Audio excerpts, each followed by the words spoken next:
Com certeza, em algum momento da sua vida, você já preencheu um formulário com dados pessoais sobre você. Pode ser tanto no computador ou mesmo manualmente.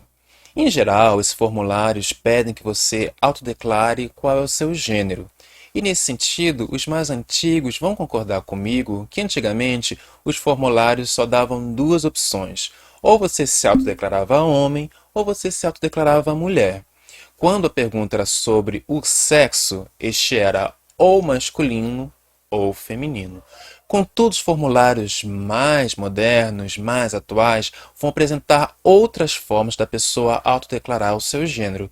Existe, por exemplo, a possibilidade da pessoa se autodeclarar homem cisgênero, homem transgênero, mulher cisgênera, mulher transgênera, pessoa gênera, pessoa não binária e em muitos formulários também a opção outro, no qual a pessoa pode preencher uma outra forma de identidade de gênero que não está listada no formulário.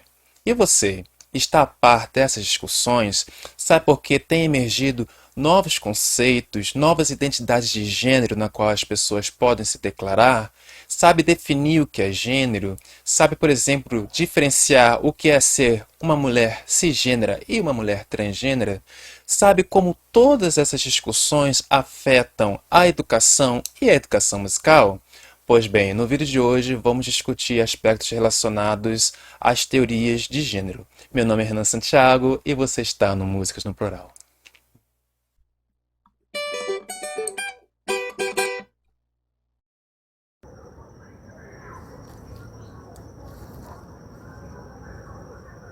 Pois bem, vamos lá. Primeira questão. Homem falando de gênero, talvez você esteja achando estranho, que de fato o ideal seria que pessoas que são vítimas de preconceito e discriminação por conta da sua identidade de gênero estivessem trazendo esse conteúdo. Contudo, não necessariamente essas pessoas elas vão querer trazer esse conteúdo. Quem teve essa disponibilidade e essa iniciativa fui eu, um homem. Mas é possível diminuir esse impasse. Primeiramente, reconhecendo os meus privilégios. Sim, eu sou um homem e reconheço que a nossa sociedade, que é patriarcal, ela vai colocar o meu gênero em um status mais elevado e vai também denominar o meu gênero como sendo o padrão, o normal, o mais aceito, e isso me disponibiliza diferentes tipos de privilégios. Contudo, eu busco empreender esforços para que os mesmos privilégios que eu experimento sejam também experimentados por outras identidades de gênero, como pelas mulheres, pessoas agêneras e pessoas não binárias. E os conteúdos que eu estou trazendo nessa aula, eles não saíram diretamente assim da minha cabeça, da minha subjetividade. Para trazer esses conteúdos, primeiramente, eu li mulheres falando sobre gênero, e também conversei e busquei aprender com mulheres. E é interessante que a própria Bell Hooks, uma feminista notável, ela diz no seu livro O Feminismo é para Todos que os homens eles também têm o seu papel na luta contra as opressões de gênero, mas que as mulheres sempre devem liderar. Então, eu estou aqui falando de gênero, mas foram feitos diferentes procedimentos metodológicos para que isso seja feito da forma menos patriarcal possível. E quando nós falamos sobre gênero, dois conceitos eles sempre vão surgir: cultura e identidade. Como tenho falado em muitos vídeos, cultura ele sempre vai ser o oposto de natural, biológico. Ele é o produto da intervenção humana. E a identidade vai ser aquilo que se é em oposição àquilo que não se é. Como eu acabei de falar, eu sou homem, mas eu sou homem porque eu não sou mulher. Então, eu sou o que sou porque eu não sou alguma outra coisa. E é aí que vai emergir toda a polêmica por detrás das discussões sobre gênero, que vão existir duas teorias. E, obviamente, você é livre para se identificar dentro de uma ou como outra. Mas é importante que eu explique essas duas teorias. A primeira vai dizer que a identidade de gênero ela vai ser um produto biológico, ou seja, você está acorrentado, preso àquilo que a genitália que nasce com você. Se você nasceu com pênis, você é homem. Se você nasceu com uma vagina, você é mulher. Então essa seria uma concepção mais conservadora de gênero. Contudo, com o passar dos tempos, principalmente por conta das pesquisas feministas e de suas escritoras, surgiu uma outra concepção de gênero, uma outra teoria que vai dizer não. Na verdade, a identidade de gênero é uma construção cultural. Como a gente falou, cultura é um produto da intervenção do homem, ou seja, da intervenção humana, perdão. Ou seja, como Simone de Beauvoir diz, não se nasce mulher, torna-se mulher. Ou seja, a sociedade, ela te influencia, ela te molda, ela te forja, que você é orientado ou orientada a ser homem, mulher ou alguma outra identidade de gênero. Nós vamos aqui discutir mais essa segunda teoria, porque é ela que mais está em voga na academia. Mas, obviamente, estamos no Estado democrático de direito. Você tem o direito de não concordar. Se você acha que a concepção mais conservadora de gênero é a correta, muito bem, sem problema. Mas é também importante que a gente conheça outras teorias, outras possibilidades de pensar o mesmo conceito. Por isso te convido a continuar comigo em questões teóricas sobre gênero.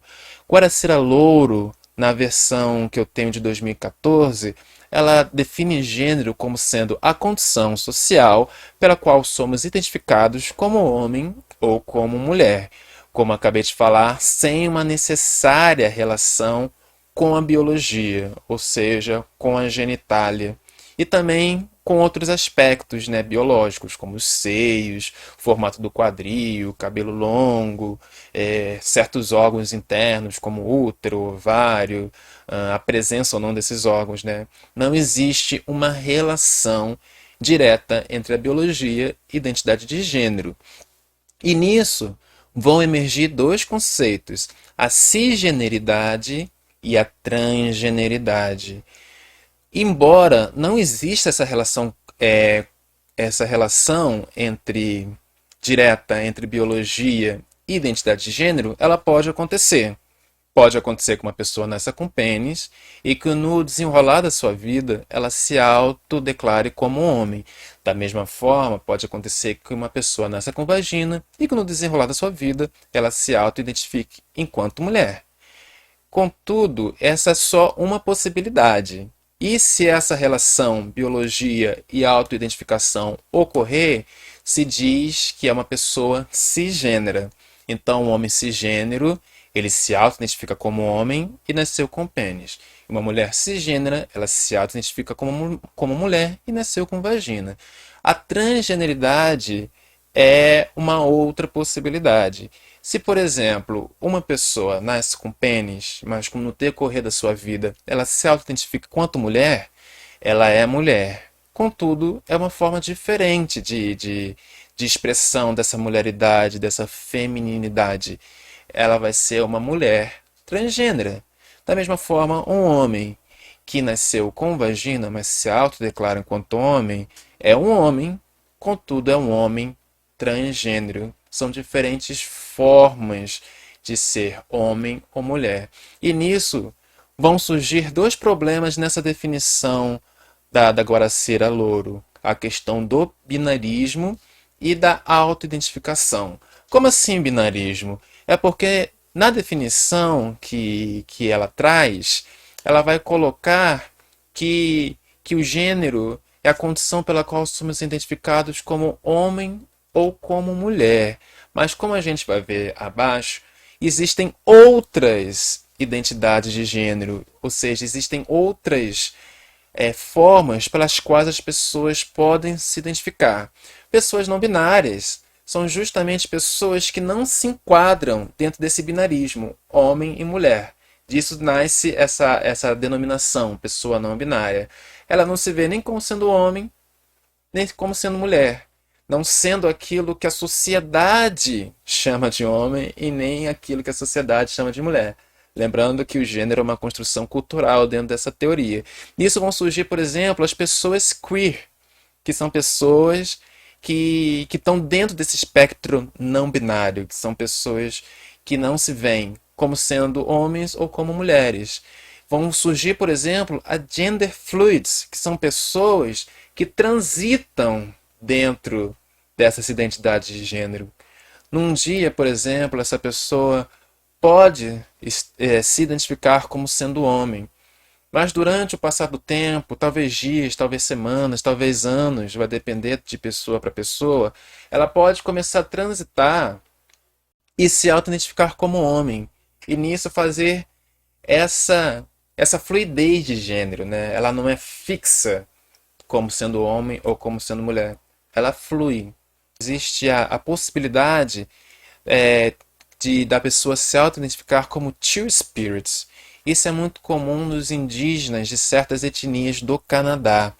São pessoas que creem que nasceram tanto com o espírito masculino como com o espírito feminino. Então essas pessoas são as duas coisas ao mesmo tempo, homens e mulheres. Na nossa sociedade brasileira ocidental, isso seria chamado de pessoas bigêneras, pessoas que na sua concepção são as duas coisas ao mesmo tempo. Então, tanto homem como mulher. E também vai existir as pessoas cross-dresser, que está mais, na verdade, dentro da expressão de gênero, ou seja, como o gênero ele vai se expressar, não é exatamente uma identidade de gênero, e é mais um estilo de vida. Por exemplo, a pessoa ela se auto-identifica como homem, mas ela gosta de vestir roupas femininas. Da mesma forma, a pessoa ela pode se auto-identificar como mulher e gostar de vestir roupas masculinas ou roupas mais andrógenas. E também outras possibilidades. Existe, por exemplo, a identidade de gênero conhecida como jucheira, que são pessoas que estão fora desse espectro binário. São pessoas que se consideram como pertencendo a uma identidade de gênero feminina, só que não coincide com a identidade da mulher. Está próxima aqui da mulher, mas não coincide. É uma outra identidade de gênero diferente de homem e de mulher. Pessoas andrógenas que também, embora pertencendo a certa identidade de gênero, ela vai adquirir características que socialmente são atribuídas a outras identidades de gênero. Existe um youtuber muito famoso, também TikToker, chamado Guilherme Rocker, que ele é um homem cisgênero, se auto designa heterossexual, contudo, ele usa roupas femininas, ele deixa o cabelo longo, e isso porque ele se designa também uma pessoa que é andrógena. Essa é uma outra possibilidade, mas aí ligada à expressão de gênero. E também vai existir a possibilidade das pessoas olharem para dentro de si e perceberem que aquilo que elas entendem como sendo elas não coincide nem com aquilo que socialmente é estipulado como masculino, nem com aquilo que é socialmente estipulado como feminino. São pessoas agêneras. O gênero não é algo que influencia nas tomadas de decisões, na vida que a pessoa vive. E também existe também pessoas demigênero, que são pessoas que identificam-se parcialmente com certo gênero. Há a possibilidade da pessoa designar-se como sendo 80% homem e 20% mulher. Nisso vai surgir o mais de gênero, ou seja, a maior parte do gênero. Então, dentro desses 80%, dentro dessa possibilidade, o mais de gênero seria os 80% homem. E vai existir também o nanogênero, que é a menor parte do gênero. Seria os 20% mulher. E também o altogênero, que é quando a pessoa, embora ela vai ser diferente da gênero, porque para ela o gênero é importante na vida dela, e ela pode se designar, por exemplo, como sendo homem, mas aquilo que ela reconhece como sendo a sua forma de ser homem não coincide com aquilo que a sociedade diz que é ser homem. Então é uma pessoa altogênero. E aqui são só algumas possibilidades de identidade de gênero e de expressão de gênero, até porque não teria como trazer todas para vocês, até porque eu não domino todas elas, não conheço todas elas. Mas uma lista bem grande, né? Bem aprofundada está nesse site, orientando.org.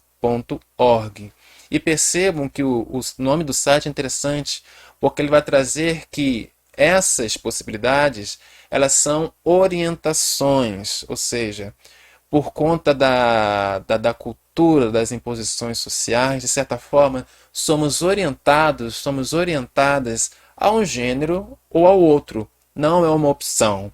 Por exemplo, quando se falou do gender fluid, essas pessoas elas caminham pelos gêneros, mas não é uma coisa assim, ah, hoje eu quero ser homem, ah, amanhã eu quero ser mulher. Não, na verdade, não é uma escolha, é uma orientação dentro dessa perspectiva cultural da construção do gênero. E nisso, ah, a gente percebe que a definição de louro ela vai ter a seu segundo problema, que é essa falta de autoidentificação. Porque a definição diz: o gênero é a condição pelo qual somos identificados como homem ou como mulher. Tem um problema do binarismo, que só há essa opção de ser homem ou ser mulher, mas também que diz que a condição social pela qual somos identificados. Tá bom, mas e a questão da minha autentificação? Aquilo que eu entendo que eu sou. Então, existe essa limitação nessa definição. Mais abaixo, eu vou trazer a minha definição para ver se vocês concordam. Mas antes, também é interessante que essa crítica ao binarismo vai surgir também uma outra discussão que é muito polêmica, que é a da linguagem neutra, que com certeza vocês já ouviram falar. Por quê? Porque a nossa língua padrão, ela vai ser estruturada no binarismo, mas acaba que ela não dá possibilidade de identificação para pessoas que não se enxergam dentro desse binarismo. As palavras geralmente são masculinas ou femininas. Mas enquanto as pessoas não binárias, enquanto as pessoas bigênero, enquanto as pessoas jucheira, por exemplo, a linguagem vai excluí-las, o que pode ser feito, né? Então, muitas pessoas têm proposto diferentes formas de linguagens neutras, ou seja, que não vão designar a pessoa nem como sendo homem nem como sendo mulher. Uma possibilidade de colocar o X ali, justamente na parte ali que vai designar se a palavra é masculina ou feminina. Tem também a possibilidade de usar o E, porque geralmente utiliza-se o O para o masculino e o A para o feminino. Só que aí o E ele entra como se fosse uma forma de deixar aquela palavra ali neutra no que se refere ao gênero. E outra possibilidade também é usar um underline. E aí a pessoa ela vai colocar ali o artigo que ela quiser. Isso se ela quiser colocar algum artigo. Em geral, o mais utilizado é o E, porque isso vai facilitar a leitura de, de, de pessoas que têm alguma forma de deficiência visual. Porque essas pessoas muitas vezes vão usar programas de computador que fazem essa leitura, só que esses programas eles não estão habituados a fazer a leitura de palavras com X e com underline. Mas agora o E já fica mais fácil para esses programas fazerem essa leitura. Então a gente não pode incluir um grupo e excluir um outro. A gente tem que sempre buscar possibilidades para que todos sejam incluídos. Então, finalmente, vem aqui uma definição que foi eu que pensei, mas aí vocês podem ficar muito à vontade para questionar. Eu enxergo o gênero como sendo a construção social, sim, mas também individual, pelo qual somos identificados e nos identificamos, ou seja, não somente somos identificados, mas também nos identificamos dentro de uma lista de identidades que são masculinas, femininas, andrógenas, ou seja, masculinas e femininas ao mesmo tempo, ou neutras, como por exemplo, a identidade ao gênero é uma identidade neutra. E aí, você concorda com essa afirmação? Acrescentaria outra? Pode deixar aqui embaixo o seu comentário.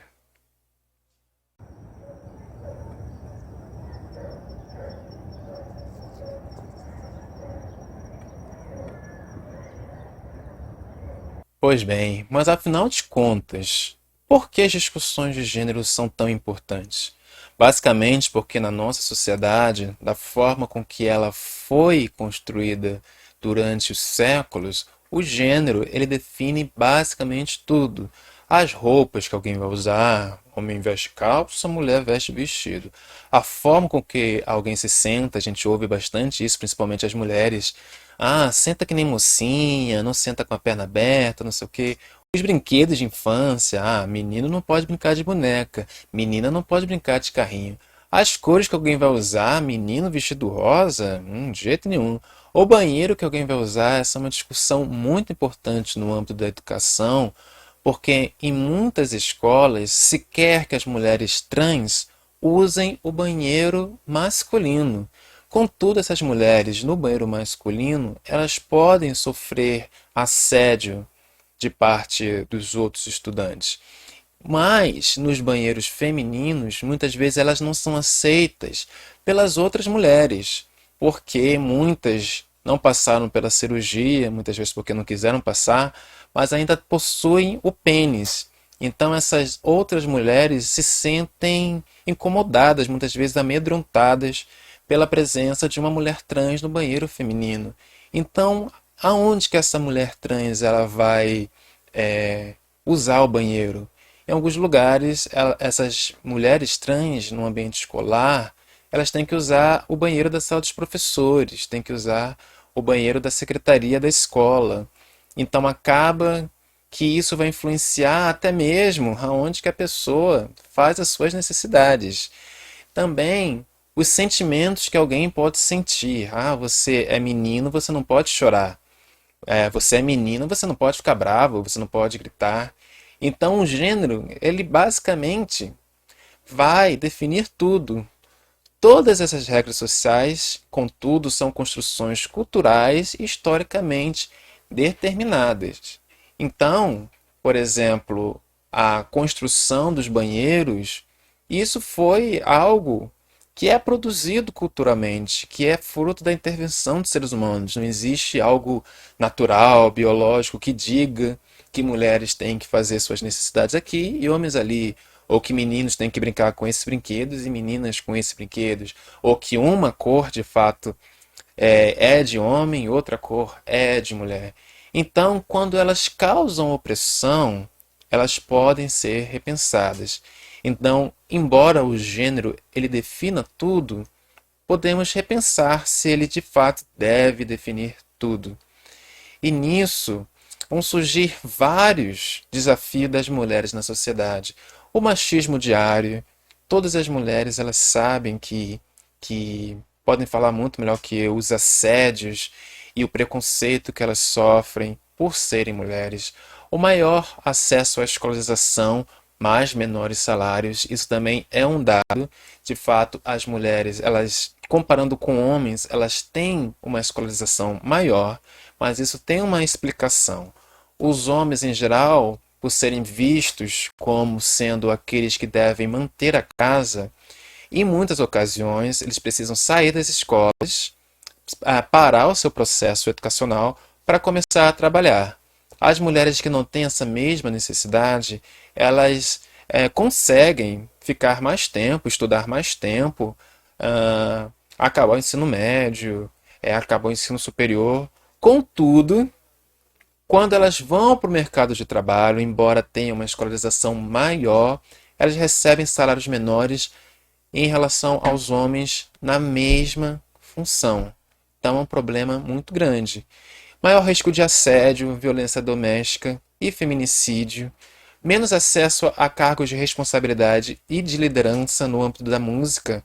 A gente percebe que o número de mulheres compositoras e mulheres regentes é bem menor do que de homens. A dupla jornada, que na verdade muitas vezes é tripla, ou seja, as mulheres têm que trabalhar em seus trabalhos, mas também em seus lares, e as que estudam e trabalham e são casadas vão ter que dar conta dessa jornada tripla, né? Trabalho, família e os estudos, fora o patriarcado, ou seja, essa percepção de que a família ela deve ser estruturada tendo como base a figura do homem. E nem sempre esse homem é uma pessoa gentil, bacana, muitas vezes uma pessoa opressora que vê a mulher como sua propriedade.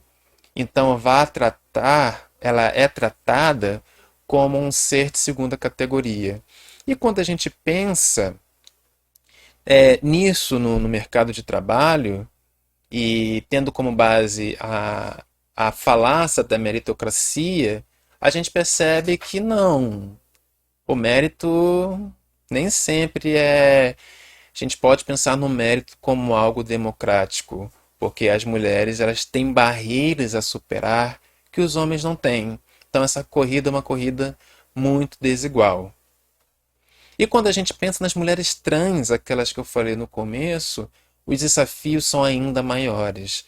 Além delas sofrerem com machismo, elas vão sofrer transfobia, ou seja, elas vão ter discriminações, passar por episódios pelo fato de serem pessoas trans, falta de reconhecimento do seu gênero, isso também é muito complicado, porque muitas vezes, por exemplo, mulheres trans são consideradas pela sociedade como sendo homens gays, e são coisas diferentes. Uma coisa é gênero, outra coisa é sexualidade. Uma mulher trans não necessariamente ela é uma pessoa homoafetiva.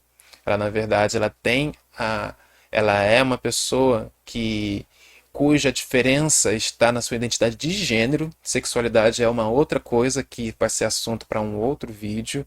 A questão do banheiro, que eu já lhe falei, qual banheiro a mulher trans usa? Isso é um problema muito grave. E mulheres trans muitas vezes são vítimas de violência por entrarem no banheiro feminino. Menor acesso à educação e a empregos, isso é um problema muito grave. As mulheres trans, por toda essa opressão na sociedade, elas acabam tendo que sair da escola muito cedo. Imagina um lugar onde você não pode ir ao banheiro. A pessoa ela acaba saindo da escola e a gente sabe que no Brasil, no mundo em geral, as possibilidades de emprego, as melhores possibilidades de emprego estão mais ligadas ao maior acesso que a pessoa tem à escolarização. A pessoa não estudou, ela também não vai ter mais dificuldade de encontrar emprego. E quando ela encontra um emprego, ela também sofre transfobia no seu emprego. Então, infelizmente, a essas mulheres, principalmente as mulheres trans negras, vai sobrar somente, para muitas delas, a prostituição.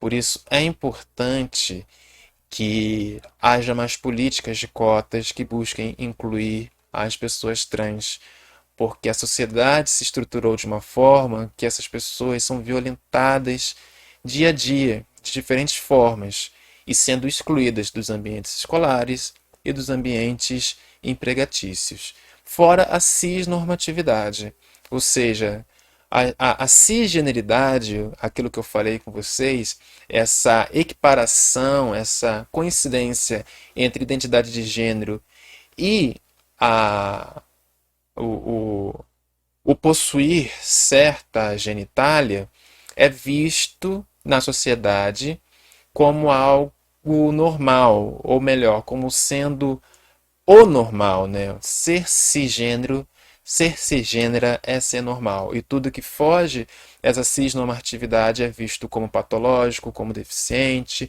como demoníaco, como evitável.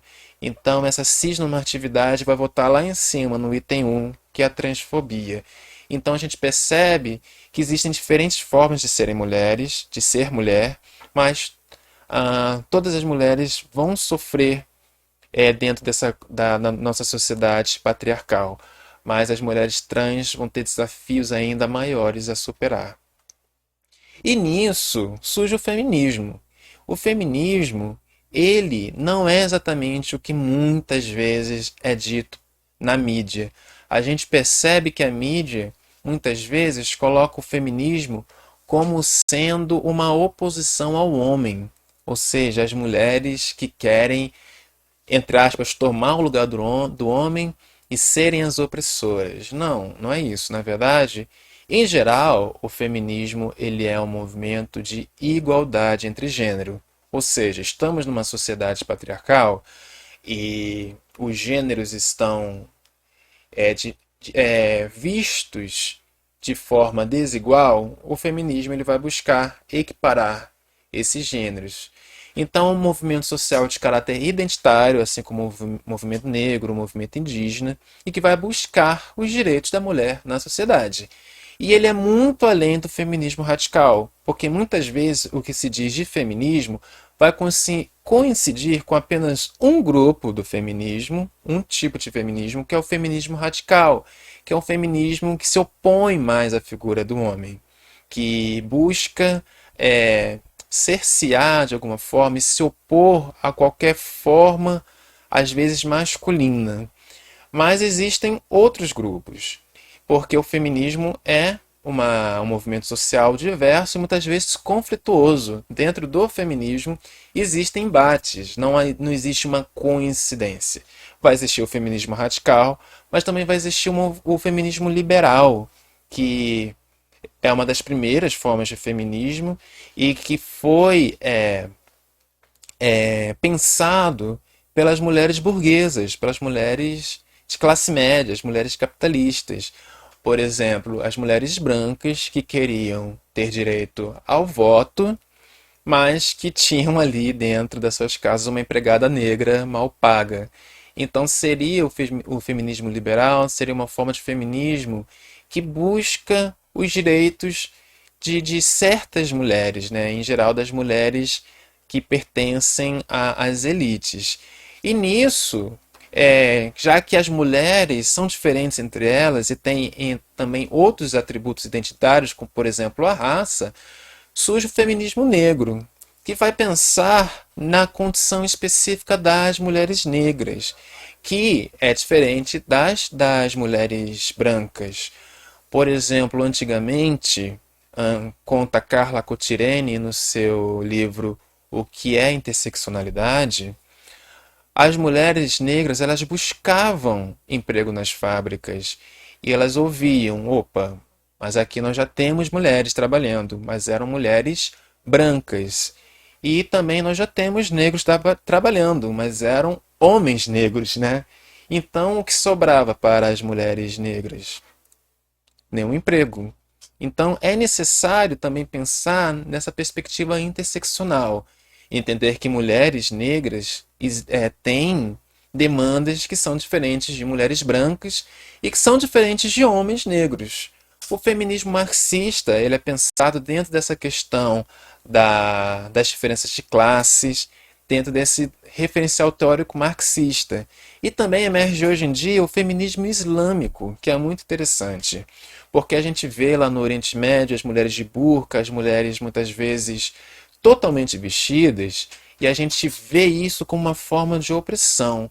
Mas se você for perguntar para uma mulher muçulmana, ela vai falar: não, não me sinto oprimida por usar uma burca, porque eu sou muçulmana e eu creio que é isso que eu devo fazer. Então, na verdade, elas não querem tirar a burca, pelo menos a maioria delas. Elas querem fazer aquilo que elas não são permitidas fazer, mas que o Alcorão permite, que os homens, né, da sociedade não permitem que elas façam, mas que não existe nenhum conflito religioso com a religião islâmica. Por exemplo, há pouco tempo, as mulheres na Arábia Saudita conseguiram o direito de dirigir e de assistir a jogos de futebol em estádios. Não existe no Alcorão qualquer versículo que as proíba de dirigir ou de assistir futebol. Então, o feminismo islâmico não é exatamente isso que a gente pensa. As mulheres islâmicas, elas querem continuar sendo islâmicas, a maioria delas, né? Mas querem os direitos que elas têm direito. O feminismo indígena vai pensar também nessas concepções das demandas específicas das mulheres indígenas, assim como o feminismo cristão, ele também existe, embora muitas pessoas cristãs achem que o feminismo e o cristianismo são divergentes. O feminismo lésbico também vai pensar nas demandas específicas das mulheres lésbicas. O transfeminismo vai pensar nas questões específicas das demandas das mulheres trans, entre outras possibilidades de feminismo. O que é importante a gente saber é que esse movimento ele é multifacetado, e definitivamente ele não coincide somente com o feminismo radical e que ele não quer uma mudança de opressão, ou seja, mulheres oprimindo e homens sendo oprimidos. Não. Em geral, o feminismo busca a equiparação entre gêneros.